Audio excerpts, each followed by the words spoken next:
We live and direct. Yeah. Episode 35. We in this motherfucker, man. Hella black. We here. Rocking. Fresh off dinner. You feel me? Shout out them wings. Shout out them prawns. You feel me?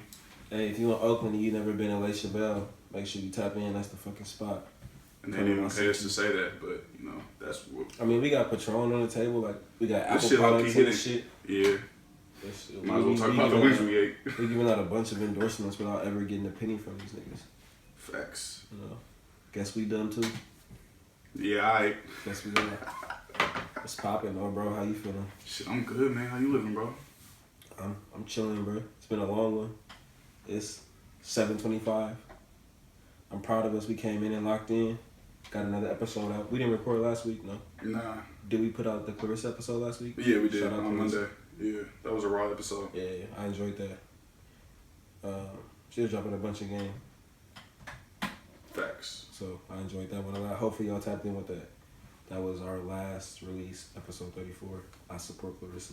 Yeah, make sure. Sean King. For real. Say that. Retweet that. Yeah, I'm already off. I started it off on the bullshit. That shit just came out so natural. I mean, we should speaking the truth. Yeah, man. You feel me? So, it's Hella Black, episode 35, you feel me? Tapped in, locked in, you know. I don't know if we're going to do a drop like we did last time. We might. Let's see how we feeling afterwards. Because it's live now. This is being recorded. Which y'all don't know, that last episode, the drop that we did, took so many fucking takes.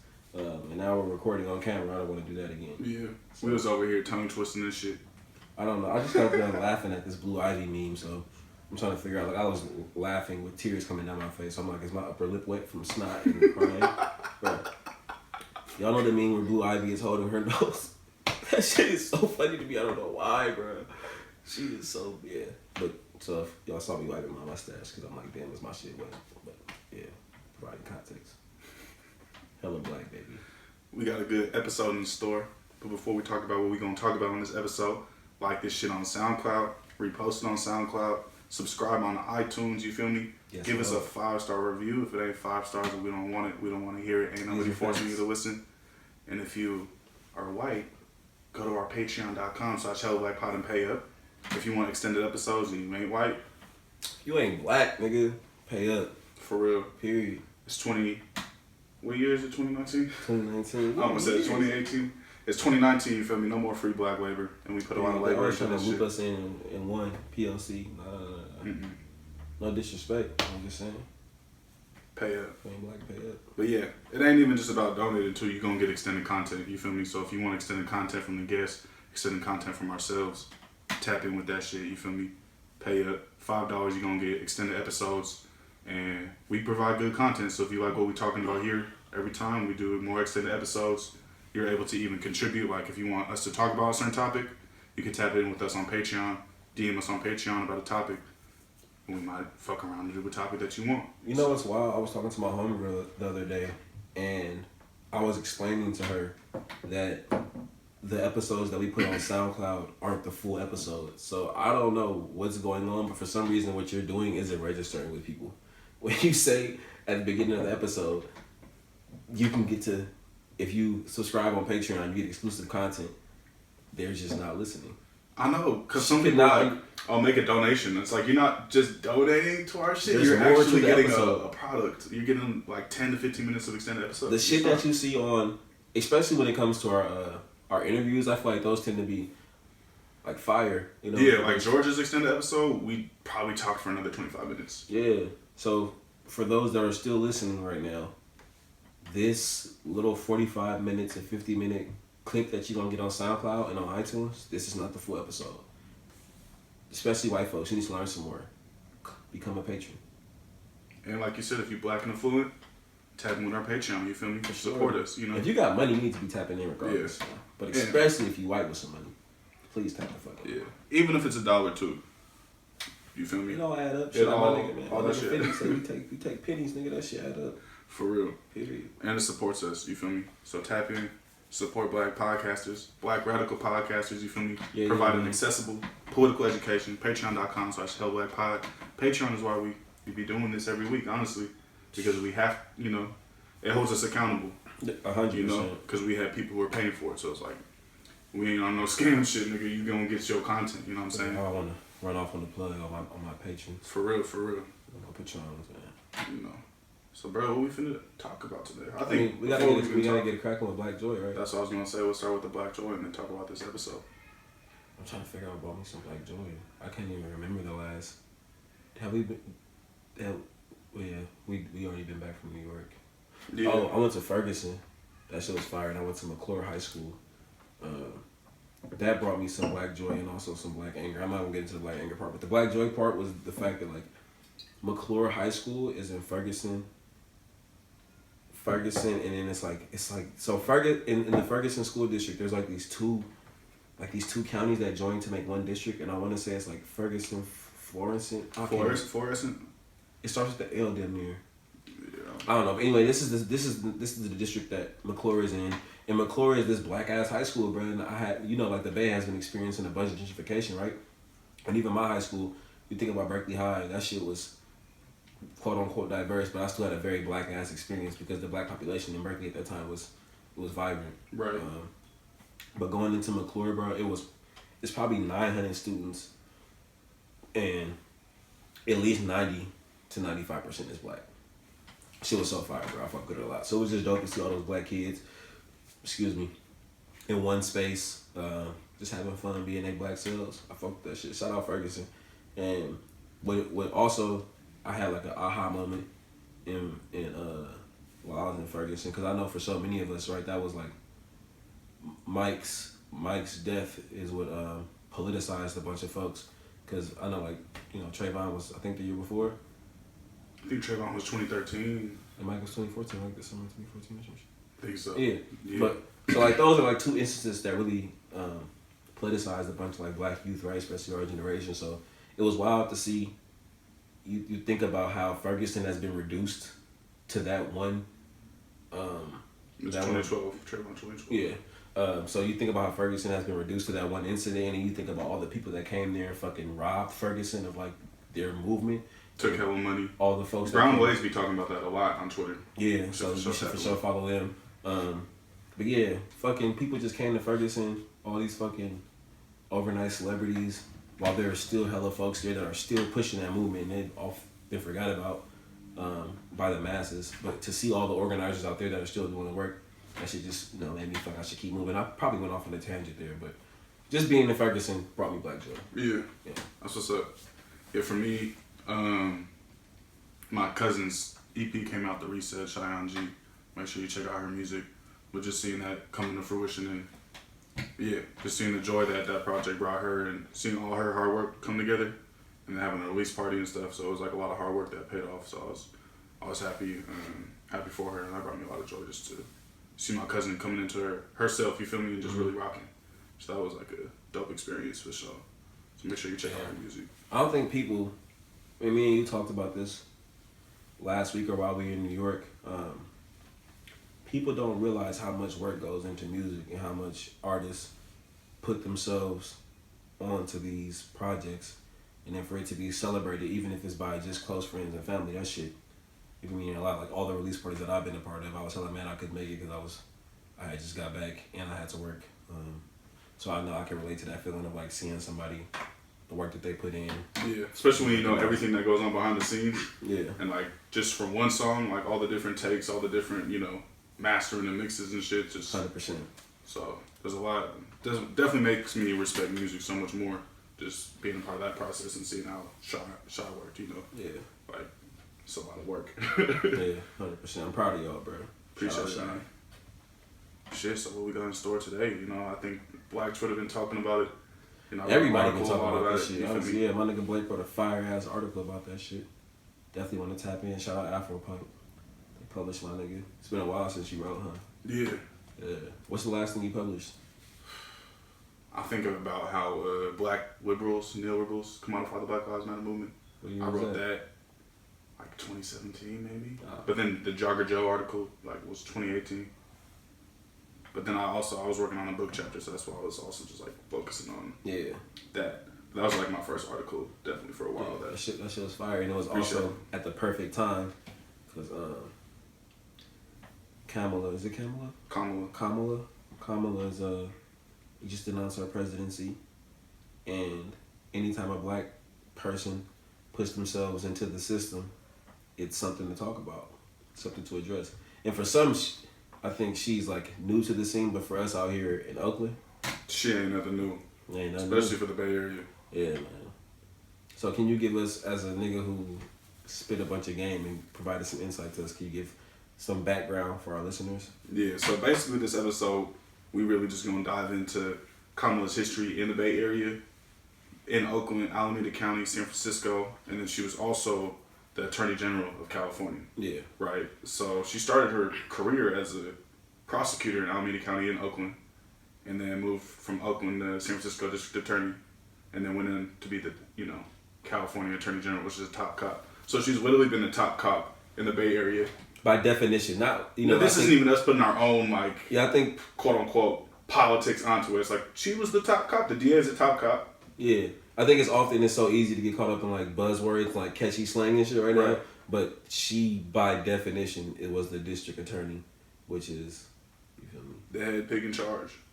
The top fucking cop. In Oakland, right? With the dirtiest police force. Right, we're talking about a police department that is, sex trafficking rings to police executions, murders, brutality, right? We're talking about the same Oakland where the Black Panther Party was started. The Black Panther Party was started because of all this police brutality in Oakland. Yeah. Right, literally the community watch that, the police patrols that the Panthers were doing was started here in Oakland. And also, so the Black Panther Party, the OPD was the reason why the Black Panther Party got started, right? And it was also what ultimately led to their demise. Facts. So the reason for which they got started, government. Yeah. So and also probably the Attorney General's office. So the reasons for which they got started and the reasons for which they ultimately came to an end, Kamala decided to join those forces. Exactly. At a time to integrate herself into that system. Facts. And that's a certain political time in Oakland too. Like we're talking about like the early 90s and shit, Yeah. Like tough on crime. This isn't too long after the Black Panther Party was, essentially destroyed by COINTELPRO and the federal government, the police, OPD. Yeah. You know what I'm saying? The same OPD that killed Lil Bobby Hutton. So it's like all these politics was happening in Oakland, and she made the conscious decision to be like, oh, I want to become a prosecutor. And not only become a prosecutor, but become a district attorney, right? Like the head DA, right? So for folks that, because I feel like you'll see a lot of, there's two sides to this, right? You have the apologists that say she didn't know any better, and then you have the folks that say, well, she's a progressive prosecutor. What is a progressive prosecutor? I don't really know what a progressive prosecutor is. Me because either. The role of a prosecutor is to fundamentally feed Black people, brown people, poor people into the prison industrial. Like that's what it was designed to do. That is the design. How do you progressively? And where did the system start? What was the system? You feel me? It started from like slave patrols, right? Yeah. Slave patrols, right? Then the genocide of the indigenous people, right? This need for more labor, free labor after the end of quote unquote chattel slavery. Yeah. Had prison slavery, chain gangs, right? And the head person, she's essentially, in my opinion, I call her like a slave auctioneer. That's what a prosecutor is. It's like, okay, we got these people locked up and we're gonna auction them off to what prison, right? You know what I'm saying? Like, or to a private prison. I just want to know what a progressive prosecutor looks like. Like, does that she slam the gavel lightly? So instead of 5 years, you get 3. Is that what progression is? But you still going to? Is instead of doing 23 and 1, you do 22 and 2? Like, what is it? What does that look like? I don't know. I don't think you could even use progressive and prosecutor. That shit is just some liberal shit. Like, those terms can't even be. They can't exist at the same time. It's like there's a good cop. You can't be a progressive prosecutor. The point of being a prosecutor is to oppress and enslave Black and brown folks. And to lock people up, throw the key away. Can't be progressively enslaving folks. What does progressive slavery look like? Still slavery. So we have that point, right? As far as like right. People saying that she's a progressive prosecutor. But even if you look at it from she's been very conservative and very centrist too. Yeah. But people are like, people just view Black as progressive. Right. We have a Black woman. Yeah, that's just, or a Black man. Yeah, that's just what it is. That's progression. Yeah, and we're definitely going to elaborate on that and why that can be dangerous and super manipulative. But again, I want to get to the point of boom. So these are like two excuses that I've seen, or two reasons to validate, I guess, her actions. One, that she was a progressive prosecutor, and then also that she didn't know any better. And my nigga Q had a great tweet. He quote quote tweeted one of Kamala's tweets. And this is directly from her account. She says, "I am a daughter of parents who met when they were active in the civil rights movement. Nobody had to teach me about the disparities in the criminal justice system. I was born knowing what they are." And my nigga Q said, "I appreciate you admitting this because I don't ever want to hear any apologists say you were simply navigating capitalism. You knew the system and still joined it to terrorize us." Right. She literally says, "I know how the system functions. I know how the system functions." She tried to weaponize the civil rights movement and say, "Oh, I knew it exactly what it meant to be a black person I in was America birthed during the civil rights movement. I was birthed of it. My parents met. I'm from Oakland, California, home of the Black Panther Party, and I decided to become a fucking pig." I know. She says it right here. I know exactly how the system works. I'm a product of the civil rights movement. And still, like, we're talking about a civil rights movement. That was birthed because of this kind of shit. People oftentimes think that the civil rights movement just like miraculously ended and it was victorious and black people got all these rights. That's like revisionist history, bro. The civil rights movement was targeted by the Federal Bureau of Investigation, by the Central Intelligence Agency, by prosecutors throughout the country, by top cops, by state attorneys, and it was literally dismantled. Martin Luther King was murdered by the FBI, right? Yeah. Assassinated, right? The FBI was literally found guilty. They just guilty. shouted my nigga out the other day too on their Twitter. Who? The CIA or the FBI. Oh my God, that was so sick. Oh, I'm disgusted. Like, is that what we have in store for us for putting your life on the line? It's like, the same niggas that kill you, honor you in the same breath for likes and RTs? Oh, I'd rather die. Guess I'm done. But I think that's the propaganda of it too. 100% propaganda. Right. 100%. So it's like she says, "Oh, civil rights," and she's weaponizing these words around civil rights. I understand what it means. So she chose to become a cop. Right. She chose to become a part of the system that killed Martin. You feel me? That killed so many people in Oakland. That's still killing people in Oakland. Right. To this day, OPD is killing, brutalizing, running sex trafficking rings. Right. Yeah. And she OPD chose. Ain't never gonna change. Bro. And she, like, people want to act like, oh, she wasn't aware. She was trying to make changes. Like, no, she's a very smart, intelligent person. Like, she knows exactly what she's doing. And it's like, honestly, saying that she doesn't know what she's doing is kind of like this weird. And honestly, she's wrong either way. She's wrong. She's also wrong if she thinks that liberation can come from inclusion. So she's wrong on all accounts. So it's like, okay, if we have... She's wrong. But hey, bro, if we have black slave masters, everything's going to be... slavery will be a little bit better if we have black But it's so hard for folks to recognize that system in other ways than what it is, you know? Like, it's hard for folks to recognize slavery outside of the whips and chains. And I think that's... in the boats. Facts. You know what I'm saying? Like, it's hard for people to recognize that shit. They don't know how the system has just, like, morphed. You know what I'm saying? Like, we get the same results. They don't really have a lot to recognize that shit. And that's the propaganda that the system creates, right? So when you're talking about the CIA and the FBI tweeting Happy Martin Luther King Day, right? That when they're the ones in ones the face for real. That fucking killed him and had, the FBI was telling him to kill himself, right? Is that trolling? That was dinner trolling, bro. It's trolling, but it's a form of propaganda too. Because think about it, if you're like a little 16-year-old, you feel me? You get noticed 15 years old, you feel me? And you're on Twitter and you see the CIA say Happy Martin Luther King Day. Yeah. Like, and you don't know the full history because in your history class, your teacher ain't telling you about COINTELPRO, right? So then you think I the CIA as a COINTELPRO until I got to like my Black History class at B High. Yeah. Like my junior year. Nigga, I didn't learn about that shit until college. Yeah. Right. And for you to learn in high school, me to learn in college, and then both of our families be somewhat, in the party. Yeah. Like, niggas was affected by COINTELPRO. Facts. And we didn't know what that shit was. Yeah. Right. So I think it's a lot of that shit is propaganda. And that's what Kamala is doing too. Is she's weaponizing these words like equality, freedom, justice, and then what day does she announce her presidency on? The same day the CIA was celebrating, right? She announces her presidency on Martin Luther King Day, which is a spit in the face to King's radical tradition of, anti-capitalism, anti-imperialism. A black cop announced their presidency. And not only announce that, but announce it on like Oscar Grand Plaza. By someone who was killed by cops. Right. Literally murdered. And then and then there's also what happened? Was she a part of that Johannes Measures-Lee? No? No, she wasn't a part of she wasn't a district attorney for Alameda County then. Okay. I believe she was in San Francisco at that point. Right, but she was still a prosecutor, you feel me, for Oakland, right? Yeah. And she still, when she was a prosecutor, she wasn't investigating the police. You know what's something she wasn't, going through police killings and trying cops who were murdering, because cops was murdering back then too. We about 20 minutes in now, and I wish we would have addressed this moving, at the beginning. But I think it's also important that we acknowledge the fact that, a lot of people are using this opportunity to critique Kamala. I don't know. Kamala.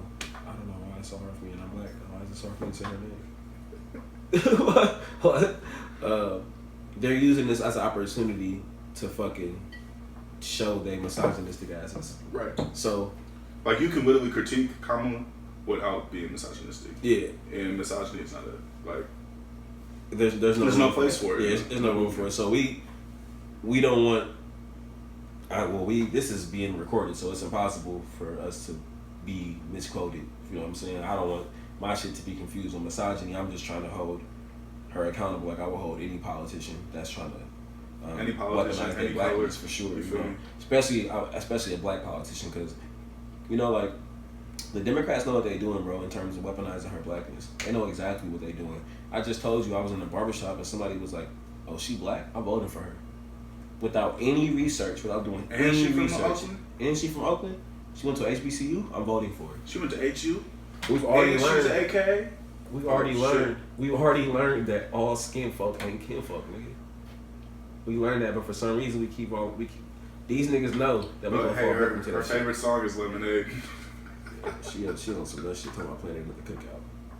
Yeah, so, and I just want people, what I hope at the end of this episode, what I hope folks got from your article and from all the other pieces that are being written and all the other interviews that are taking place is that when it comes to all people, you have to judge them by their actions. But with black politicians, the way that we're propagandized, bro, you have to look at what they're doing, because they're gonna do everything that make you see yourself in them. And honestly, that's how good the propaganda is, because it makes you feel good, right? It was like, oh wow, like this person represents something that I represent, and they represent the black American identity dream. is like the black American dream, the black inclusive dream, bro. And the integrationist dream. Yeah, they really represent that the shit. system. They show us that they represent the fact that there's hope for us. You know what I'm saying? Like, look, you too can assimilate, right, and thrive, but you too can pick yourself up from the bootstraps, right? And but look what happens. Become a president. Like, that's the same shit they use for Obama. Is like, to black people, it's like, you could do anything. You see, Obama did it. Hope. That was the main thing. And Obama would use that same type of civil rights jargon, and he had that very powerful voice. You know, like, nigga knew how to resonate with it. He really, his voice was powerful. So it's like, it makes you. That's propaganda itself. Yeah. And it's a form of what I like to, what we call neo-colonialism. Yeah. Where they're integrating the oppressed person into the colonial system to enact the job of the oppressor. So it's like, yeah, we got a black president, but it's a black president of a white supremacist system. A white supremacist colonial system, right? That is on, colonial, you feel me? That is on native land. So it's like they're doing the job of the oppressor, and we'll turn our cheek to it just because she's black, just because she went to HU, you feel me? And it has the quote-unquote aesthetics of blackness, or performance of blackness in a way, right? Yeah. She meets the check marks of it, So the most visible signs of blackness. Right. She went to the Mecca. Like, how can you not vote for a president who went to an HBCU? You know what I mean? Fact. And she's from Oakland, like, that carries town weight. Born and bred, bro. It's like, from the town? What? You assuming you from out here, you gotta be on that radical shit. You gotta be. Like, that's where so many folks is thinking, like, oh, she from Oakland, she gotta be on the same shit that I'm on. But what's so wild is, like, this is such a place for radical politics, right? Where, things that happen in the Bay Area were oftentimes the first people to do it. You feel me? Like, in terms of radicalism, in terms of quote-unquote progressive politics, right? A lot of this shit starts in the Bay Area. So she grew up in that environment in Oakland, but still made a conscious choice to become a part of the system, to become a prosecutor, to become the top cop. And it's like, she wants it too. There's photos of her with police jackets on, and people are like, oh, she's not a cop. I'm like, bruh, there's literally photos of her at the fucking border wall with ICE, with a police jacket on. But y'all were so mad about Trump saying build a wall, but Kamala is down at the border. She enforcing the wall, nigga. She is the wall, nigga. You feel me? Like, anti-immigrant. And that's what I'm saying, bro. Folks know how to recognize. That's the thing with Trump, right? Like, Trump was outright out there with the shit. Build the wall. Kamala is just at the wall. front line with the shit. Like she ain't gonna say build it, and she'd be like, she's gonna go up there and stand on that motherfucker. But she gonna be posting with Border Patrol like, yeah, you feel me? We got all the straps, like flexing, you know. And that's what's so dangerous about her is that it's like weaponizing this aesthetics of a black person, this aesthetics of a civil rights person, right? But in reality, she is a part of the status quo, and she is a part of oppression. Yeah. And she's just a black face on a white supremacist empire. Yeah. But we can't distinguish it. And that's why it's so important. Like, it's not about an individual, right? There's no good presidents. I don't care if you black, you feel me, brown. Any president is trash. Because you are a figurehead of the white supremacist system. It's bigger than just you or me, right? Like, if you become a president, you are now the president of America. The biggest colonial empire in the fucking world. Home to the biggest nuclear arsenal. Home to the most military bases in the world. Just because you black, I'm supposed to condone it? No. This nigga not if it's really about liberation, not if you're really a radical. Right, because the black radical tradition calls us to, you feel me, any oppressed person anywhere. We have to speak out, you feel me? All power to all people. And it's like, she's an imperialist too. And you see her, you know, at Israel with, what's Netanyahu? I don't even know how to say that nigga name. I know what you're talking about though. The president or whatever. Yeah, I saw that shit. Like, she over there smiling. Like, literally, they're fucking, you know, deporting, you know, black refugees. Yeah. But she's black, it's okay, you feel me? So it's like, that's what's happening right now is this, it's really the question of integration too. Right, we're a quote unquote integrated society, now we're integrating oppressed people into the system and they're doing the job of the oppressor. But we've been integrated for so long though, bro. Yeah. Like, I think that's something that folks fail to acknowledge. It's like, bro, like, how much more integrated can we possibly be? And it's still very segregated, right? If you look at the comparisons of Jim Crow to now, shit is still hella segregated, but it's quote unquote integrated. I mean, yeah, so because you have a few token Negroes who are at the top, right? And you have that anywhere, right? Yeah, when I look at integration, I think of like the theory of integration, like, how can I put this? I mean, so shit is very segregated in terms of oppression, bro. Like, that's just what it is. Like, when you look at the ways in which black folks and black poor folks and black LGBTQ folks and black women are treated in this world, bro, shit is very one-sided. Niggas is still at the bottom of the food chain. Right. But black people experience the most homelessness and all those. Yeah, I'm like, how many more, when I look at inclusion, how many more black leaders in the system do we need? Like, that's like, we've had a black president, the highest that you could possibly be. Like, what the highest form of integration, black bro? Department of Homeland Security. We had Eric Holder. Yeah. We had all them niggas at the top.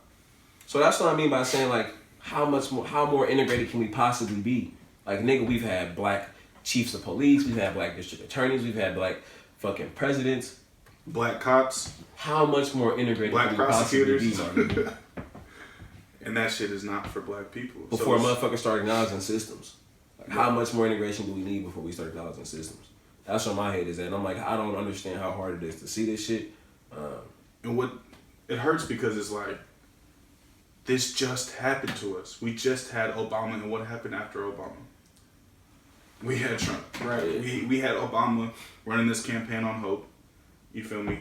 Talking about all this change, but this nigga was calling black people in Ferguson and, you know, Baltimore thugs, telling them to pull their pants up. Nigga signed a Blue Lives Matter bill. You feel me? Like, was deporting hella undocumented folks. And this is Obama, right? So if we look at Kamala's record, Obama had a relatively clean record before he ran for president, right? Mm-hmm. And what I mean by that is, you know, he came up in Chicago, right? Was a community organizer. Mm-hmm. But Kamala, she has a record of being a cop.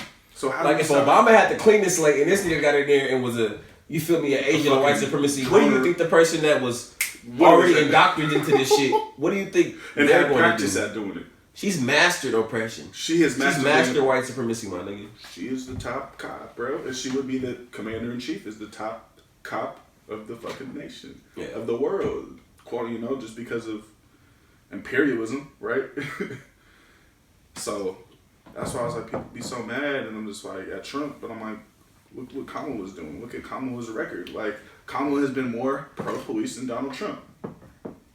More pro-prison and has a bigger track record working with the police than Trump has. She mad anti-LGBTQ. She for sure anti-LGBTQ. We had And the she's shit doing. Go ahead. where she was trying to deny trans folks Like health, gender reassignment. and like health services and fucking in jail and shit. She had this shit where she was like for one of the folks that were down to shut down Backpage and against sex workers. Despite sex workers saying that Backpage is safer for them. It's safer for them. And we do know that black women are sex workers, right? We do know that black trans women are sex workers. We do know that they're PLC sex workers. She's throwing them to the wolves, bro. Putting their lives in danger. That's what she about. But she's supposed to be progressive. What does progressive mean, bro? Again, that's a question that we need to dive into. Like, what does progressive mean? What does I that think mean? if they have a black face on it, the thing is progressive because it's we have a black person in power. That's progression. She's a progressive oppressor. That's when you start calling these motherfuckers. For real. Progressive oppressors, my progressive dude. oppressor. Coin turned. Yeah, man, this shit is wild. And for me, also, I get it though, and we talked about this at dinner a while ago, right? People say, I think so often you hear motherfuckers say, y'all must not want to be free. Like how, that's like the thing is how could you vote for somebody like this? Y'all niggas don't want to be free. I see like motherfuckers who like on like they bougie shit with that or like they holier than thou shit. It's like, no, that's the exact reason why motherfuckers do want to be like, this is a clear representation that people do want to be free. It's like niggas is willing to follow anything that look like them because they are desperate for this shit. We really believe that you come from where I come from, you look like the way I look, you talk the way I talk, you must have my best interests at heart. And it's like when you get in situations like that, you got to judge motherfuckers by their actions. Strictly by their actions. Nigga, me and you can get to a position of power. I don't give a fuck what we say. Niggas have to judge us by what we do. Cause bro, you get to a point where people, they teach us how to play this game. They teach you how to talk a certain way. They teach you how to play to people's weaknesses. They teach you that shit, bro. And the Democrats understand that too, because it went with Obama. Like she's following the exact same Obama type plan in terms of a campaign strategy. Why is she talking about cookouts and shit? Bro, she talking about talk about some legislation. That's what the fuck I care about. I don't give a fuck what you watch at, what you listen to at barbecues. What is you gonna do for my niggas in the chain gang? What is you gonna do for black LGBTQ folks? What is you gonna do for black sex workers? What is you gonna do for the most marginalized and oppressed people in the country? Like, what are you gonna do for homeless people? You feel me? What is that? What are you gonna do for the oppressed folks? I don't give a fuck what you listen to at your cookout. I do not care. And that's what it is. They try to reduce us to these fucking culture things, bro. As it's opposed really to just like the caricature, like yeah. it's rooted in slavery too. This idea, like this performance of blackness, the dancing of blackness, right? Literally, it's literally what is happening is a fucking minstrel show. What is you gonna know about the police? Type of minstrel show, like what's fool black people and I listen to Beyonce. Like, I went to HU. Like, I can dance. Fuck what sorority you're in. I don't give a fuck what fraternity you're in. I don't care about any of that. And that's what they reduce us to as black voters, is to black culture. Like they reduce us to music and barbecues. Hey, bro, but she on the Breakfast Club, bro. They reduce us to music and barbecues. Like, we don't give a fuck about politics. Like, we don't give a fuck about legislation. Like, we don't give a fuck about war. Like, we don't give a fuck about poverty. About poverty. We don't give a fuck about prison. You feel me? Well, that's what they really reduce us to.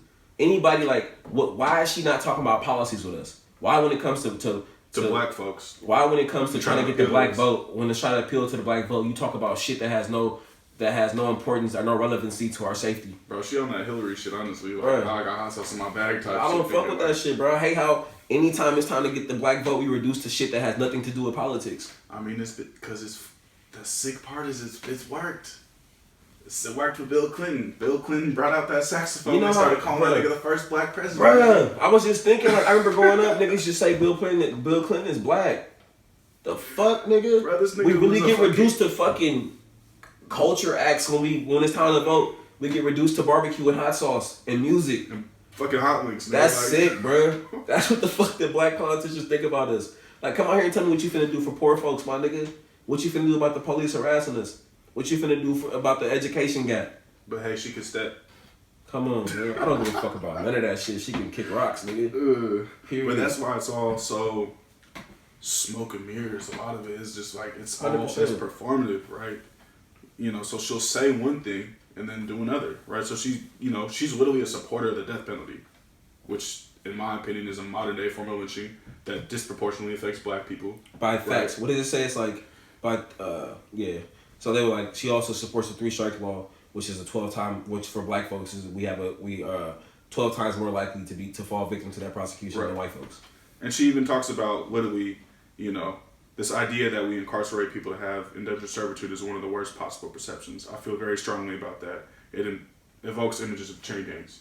She literally said that herself, but then her office literally, quote, pushed back against the federal order to expand an early parole program, arguing that it would deplete the stock of prison labor, especially inmates who fought wildfires. Literally just contradicted herself.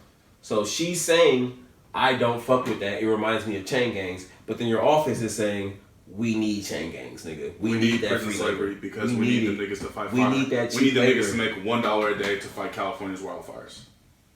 Right. Y'all remember, you remember how sick those fires were this past summer, bro? Bruh. Nigga, we felt the effect. We had the Santa Rosa fire, then we had the shit up north. I remember my niggas being in jail, niggas saying like they couldn't wait to get the fire cap because they got niggas thinking that's the shit. But really, you out there fighting fires for the LO. Risking your life, and then you can't become a firefighter after you get released. That's wild. You got more experience than niggas in the fire academy. You can't become a firefighter.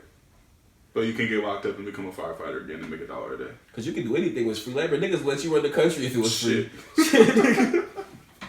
Nigga, shit. What? Manual free labor? Come on, nigga. You can build this fucking car. You can't drive it when you get out. You can't get no license, but you can build this motherfucker. You can build this plane. plane. Take a photo next to it. For the F, nigga. It's all good, but can't own that shit.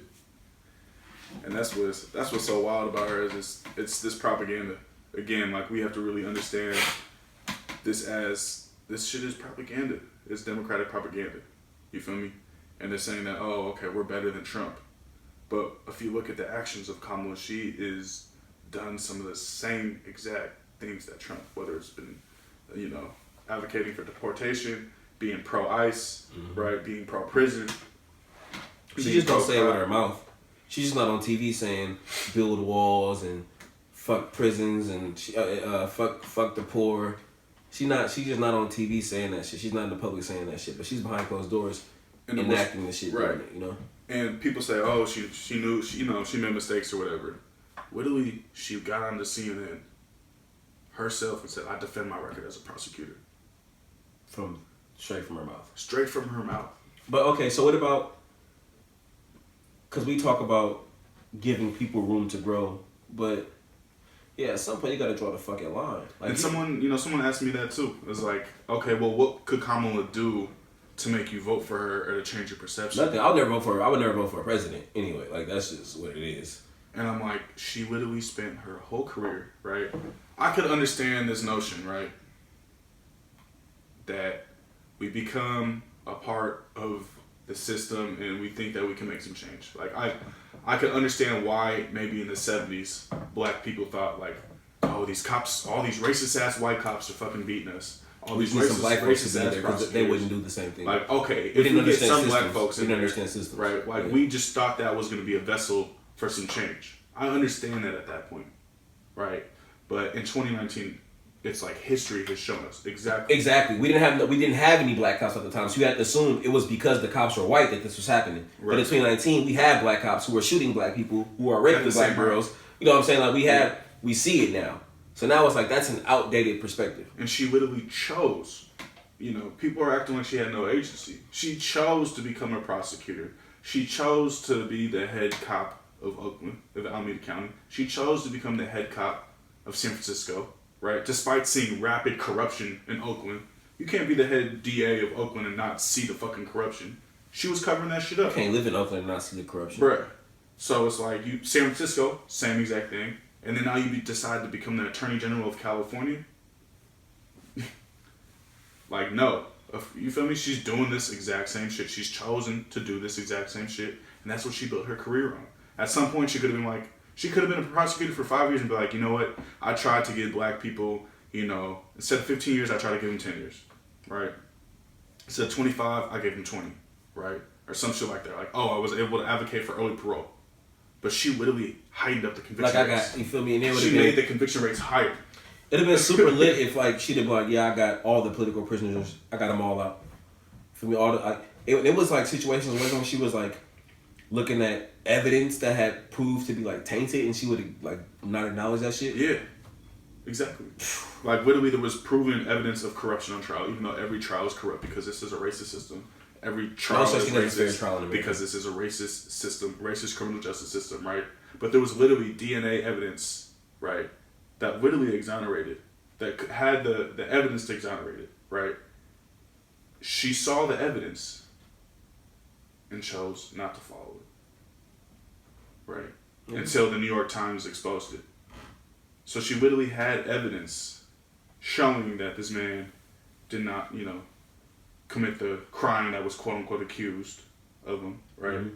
Had the evidence and literally chose to be like, no, we need to still pursue the death penalty, right? But then the New York Times exposed it.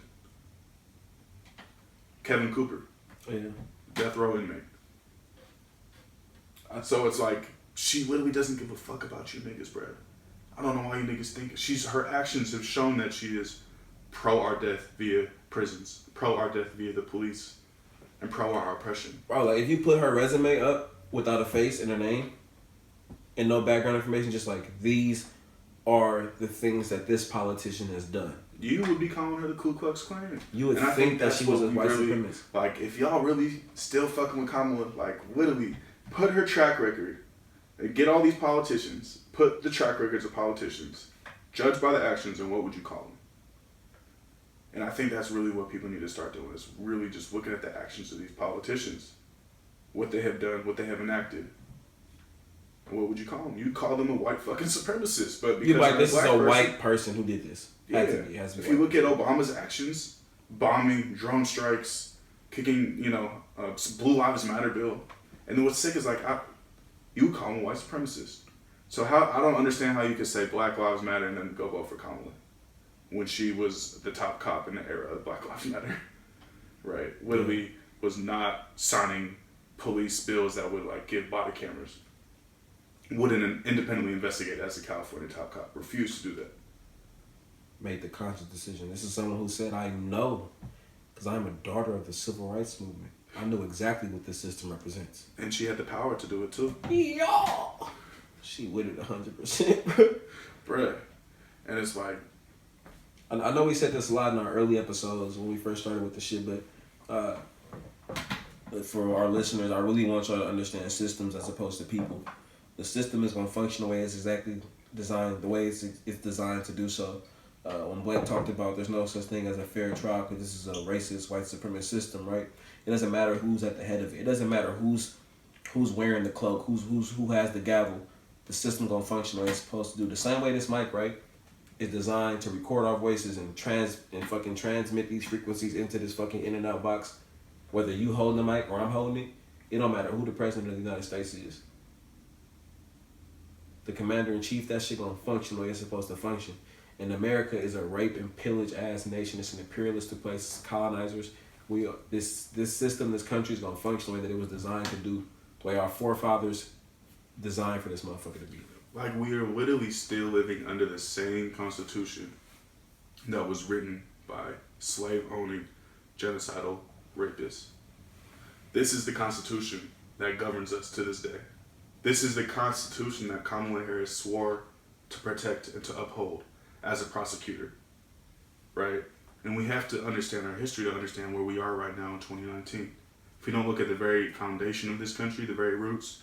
So you can't look at a tree and see the fucking apples that it has without looking at the roots, right? You have to have strong roots for the tree to fucking blossom. Nigga, you gotta look at the very roots of this country, right?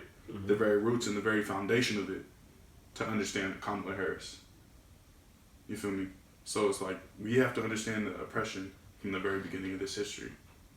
It's not like the civil rights movement just happened and there was a revolution that overthrew the criminal justice system. Nah. The criminal justice system has only gotten stronger. Slavery has only gotten stronger.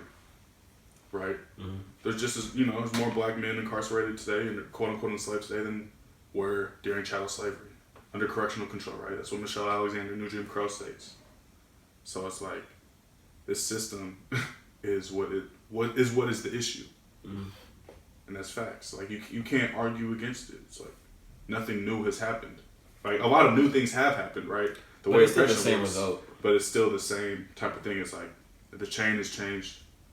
Now you getting handcuffs, but niggas was already in handcuffs, right? Yeah. It's like now niggas is, you know, picking cotton in orange jumpsuits. So, what do you niggas is fighting fires, you know, in orange jumpsuits for free. So it's, I don't know. I guess Judge a person by their actions, man. Some black people like slavery, and Kamala's one of them. Hello. Hella black. Episode 35. I think that's the perfect place to end, bro. Yeah. Before we get That into was the exclusive 45 shit. minutes of fire, honestly. Yeah. So we're gonna tap into this Patreon exclusive, you feel me? Just to make it crystal fucking clear. That's it. If you pay some money, $5, you get an extended episode. So if you fucking with what we're saying and you want to keep hearing to this episode, tap into our patreon.com/hellblackpod. We also got a website, hellblackpod.com. You feel me? We rocking, locking, and we're doing some live shows.